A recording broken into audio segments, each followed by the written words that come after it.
ನಮಸ್ಕಾರ, ಶುಭ ಸಂಜೆ ಪ್ರೀತಿಯ ವೀಕ್ಷಕರೆಲ್ಲರಿಗೂ ಸಂಕಲ್ಪ ಸಿದ್ಧಿ ವಿಶೇಷ ಕಾರ್ಯಕ್ರಮಕ್ಕೆ ಆತ್ಮೀಯ ಸ್ವಾಗತ ಹೇಳ್ತಾ ಇರೋದು ನನ್ನ ಅನುಷಾ.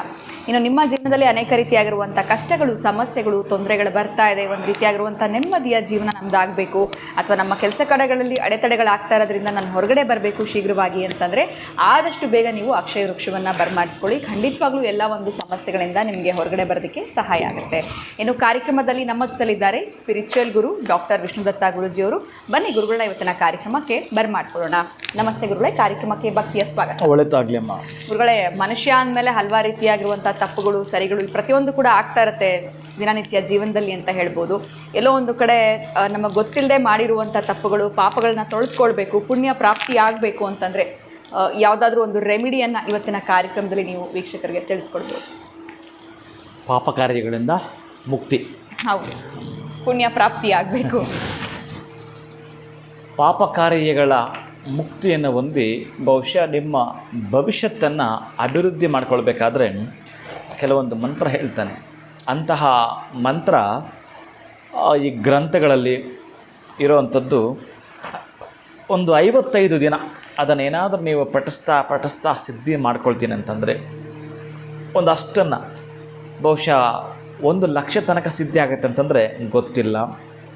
ಈ ಜನ್ಮದಲ್ಲಿ ಮಾಡಿರ್ತಕ್ಕಂಥ ಪಾಪಗಳನ್ನ ತೊಳೆದುಕೊಳ್ತಾ ನೀವು ಒಂದು ತಾಮ್ರದ ತಗಡಿನಲ್ಲಿ ಅಥವಾ ಒಂದು ವಿಳೆದೆನಲ್ಲಿ ಕರೆಕ್ಟಾಗಿ ನಾನು ಕುಂಕುಮವನ್ನು ಕಲಿಸ್ಕೊಳ್ತಾ, ಅರಿಶಿನ ಕುಂಕುಮ ಎರಡನ್ನು ಕೂಡ ಕಲಿಸ್ಕೊಳ್ತಾ ಒಂದು ಪೇಸ್ಟ್ ರೀತಿಯಲ್ಲಿ ನಾನು ಹೇಳುವಂಥ ಸಂಖ್ಯೆಗಳಿಗೆ ನಿಮಗೆ ಸ್ಕ್ರೀನ್ ಮೇಲೆ ತೋರಿಸ್ತೇನೆ.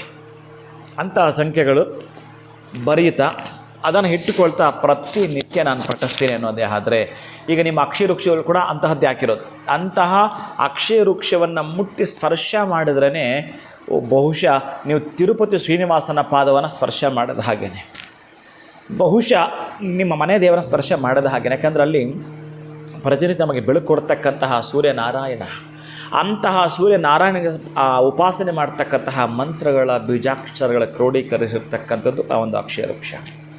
ಇನ್ನು ಮಹಾಗಣಪತಿಗೆ ಸಂಬಂಧಪಡ್ತಕ್ಕಂತಹದ್ದು ಸಿದ್ಧಿ ಮಂತ್ರಗಳು ಅದರಲ್ಲಿ ಇರ್ತಕ್ಕಂಥದ್ದು ಒಂದು. ಅದನ್ನೇ ನಿಮಗೊಂದು ಎಕ್ಸಾಂಪಲ್ ಇವತ್ತು ನಾನು ನಿಮಗೆ ಕೊಡ್ತೇನೆ. ಯಾವುದು, ಈ ಮಗು ಕೇಳಿದ ಹಾಗೆ ಸಕಲ ಪಾಪಗಳು ಬಿಡುಗಡೆ ಆಗಿ ಉತ್ತಮ ಭವಿಷ್ಯಕ್ಕಾಗಿ 8, 15, 2, 8, 7, 3, 12, 11, 14, 9, 9, 1, 4, 6, 10, 13 ಇವು ಕರೆಕ್ಟಾಗಿ ಚತುರಶ್ರವಾಗಿ ಹೀಗೆ 4 ಲೈನು ಹೀಗೆ 4 ಲೈನು ಮಾಡ್ಕೊಳ್ತೀನಿ ಅಂತಂದರೆ ಓಂ ಅಂದರೆ ವಿಶೇಷವಾಗಿ ಇದಕ್ಕೊಂದು ಮಂತ್ರವನ್ನು ಕೊಟ್ಟಿರ್ತೇನೆ. ಒಂದು ದಿನಕ್ಕೆ 1,000 ನೀವು ಈಜಾಗಿ ಜಪಿಸೋದಕ್ಕೆ ಸಾಧ್ಯ ಇದೆ. ಏನೂ ಮಾಡದೆ ಹೇಗೆ ನಾವು ಈಗ ಮನೆಯಲ್ಲಿ ಶುದ್ಧಿ ಆಗಬೇಕಂದ್ರೆ ನೀವು ಕಸ ತೆಗಿಬೇಕಲ್ಲ, ಒರೆಸ್ಬೇಕಲ್ಲ, ಶುದ್ಧಿ ಆಗ್ತಕ್ಕಂಥದ್ದು. ಹಾಗೆಯೇ ನಿಮ್ಮ ಚಿತ್ತ ಶುದ್ಧಿ ಇಟ್ಕೊಳ್ಬೇಕಾದರೆ ನಮ್ಮ ಗಮ್ಯ ಭಗವಂತನ ಪಾದದ ಕಡೆ ಹೋಗ್ತಕ್ಕಂಥದ್ದಕ್ಕಾಗಿ 1,000 ಬಾರಿ ನೀವು ಈ ಮಂತ್ರವನ್ನು ಪಠಿಸ್ತಕ್ಕಂಥದ್ದು. ಹ್ರೀಂ ಶ್ರೀಂ ಕ್ಲೀಂ ನಿಮಗೆ ನಾನು ತೋರಿಸ್ತೇನೆ. ಸ್ಕ್ರೀನ್ ಮೇಲೆ ಕೂಡ ಆಗ್ತಾರೆ. ಇದನ್ನು ನೀವು ನಿಧಾನಕ್ಕೆ ಅದನ್ನು ಪ್ಲ್ಯಾನ್ ಮಾಡಿಕೊಂಡು ಅದರ ಪ್ರಕಾರ ಒಂದು ವಿಳೆದೆಲೆ ಮೇಲೆ ಅದನ್ನು ನೀವು ಬರೆಯಬಹುದು. ಅದರಲ್ಲಿ ಬೀಜಾಕ್ಷರಗಳಿದೆ, ಅದನ್ನು ಹಾಗೆ ನಾನು ನಿಮಗೆ ಕೊಡ್ತೇನೆ. ಆ ಪದ್ಧತಿಯಲ್ಲಿ ನೀವೇ ಮಾಡಿಕೊಳ್ತಾ ಸಿದ್ಧಿಸ್ಕೊಳ್ತೀರಿ. ಯಾವ ಜನ್ಮದ್ದೋ ಈ ಜನ್ಮದ್ದೋ ಪಾಪಗಳನ್ನು ದಹಿಸಲ್ಪಡ್ತಕ್ಕಂತಹದ್ದು ನಿಮ್ಮ ಬದುಕಿನ ಭವಿಷ್ಯವನ್ನು ನೀವು ಬಹುಶಃ ನಿಮ್ಮ ಬದುಕಿಗೆ ನೀವೇ ಭವಿಷ್ಯದ ಬ್ರಹ್ಮರಾಗಿರ್ತೀರಿ. ಅಂತಹ ಅಭಿವೃದ್ಧಿ ಪಥದಲ್ಲಿ ನೀವು ನಡೀತೀರಿ. ಖಂಡಿತ ಗುರುಗಳು, ಎಲ್ಲೋ ಒಂದು ಕಡೆ ನೀವು ಕೊಡುವಂಥ ಪರಿಹಾರಗಳಾಗಿರ್ಬಹುದು, ನಮಗೆ ಹೇಳುವಂಥ ರೆಮಿಡೀಸು ಎಲ್ಲವೂ ಸರಳವಾದ ರೀತಿಯಲ್ಲೇ ಇರುತ್ತೆ. ಸಮಸ್ಯೆ ಇದ್ದವರು ಇನ್ನಷ್ಟು ಹಣ ಖರ್ಚು ಮಾಡಿ ಈ ರೀತಿ ಪರಿಹಾರ ಮಾಡ್ಕೊಳ್ಳಿ ಅಂತ ಹೇಳೋದಕ್ಕಿಂತ ಈ ರೀತಿ ಸರಳವಾಗಿರುವಂಥ ಪರಿಹಾರಗಳಲ್ಲೇ ನಮ್ಮ ಸಮಸ್ಯೆಗೆ ಪರಿಹಾರ ಸಿಕ್ಕುತ್ತೆ ಅಂದರೆ ಇದಕ್ಕಿಂತ ಖುಷಿಯಾಗಿರುವಂಥದ್ದು ವಿಚಾರ ಇನ್ನೊಂದಿಲ್ಲ ಅಂತ ಹೇಳ್ಬೋದು. ಬಹಳ ಧನ್ಯವಾದಗಳು ತಮಗೆ. ನಮಸ್ಕಾರ. ಹರೇ ಶ್ರೀನಿವಾಸ.